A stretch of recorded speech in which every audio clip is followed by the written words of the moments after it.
विधि विधान में आपका स्वागत है। गीता स्वयं भगवान श्री कृष्ण की वाणी है और ज्ञान का ऐसा भंडार है जिसमें एक बार अगर कोई डुबकी लगा ले तो तन और मन पर चुपके बुराई के सारे मैल धुल जाते हैं। कहा गया है कि गीता का एक शब्द भी कानों में चला जाए तो मनुष्य का परिवर्तन उसी पल से शुरू हो जाता है, जो उसे एक बेहतर जीवन की ओर अग्रसर करता है। तो आज विधि विधान में आपको बताने जा रहे हैं गीता की 5 वो बातें जो आपको वो बना सकती हैं जो आप बनना चाहते हैं। तो वीडियो को ध्यान से और पूरा सुनिए और गीता में अपने प्रेम को दर्शाने के लिए कमेंट में जय श्री कृष्णा टाइप कीजिए। इन 5 बातों में पहली बात है स्वयं का आकलन।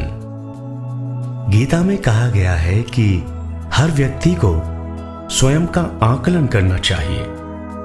हमें खुद हमसे अच्छी तरह और कौन जान सकता है, इसलिए अपनी कमियों और अच्छाइयों का आकलन कर खुद में एक अच्छे व्यक्तित्व का निर्माण करना चाहिए। 5 बातों में दूसरी बात है क्रोध पर नियंत्रण।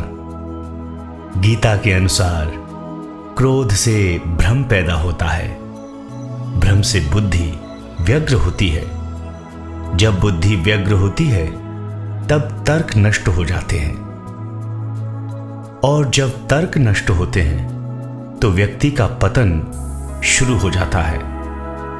तो आप समझ ही गए होंगे कि किस तरह आपका गुस्सा आपको और आपके जीवन को प्रभावित कर नुकसान पहुंचाता है।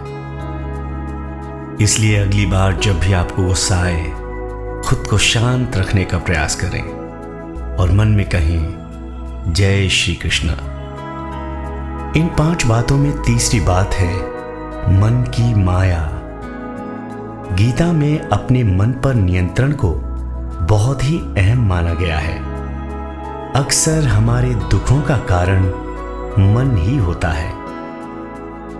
ये अनावश्यक और निरर्थक इच्छाओं को जन्म देता है, और जब वे इच्छाएं पूरी नहीं हो पाती तो वो आपको विचलित करता है। इसी कारण जीवन में जिन लक्ष्यों को आप पाना चाहते हैं, जैसा व्यक्तित्व अपनाना चाहते हैं, उससे दूर होते चले जाते हैं। इन 5 मोतियों में चौथा मोती है आत्म मंथन और सोच से निर्माण।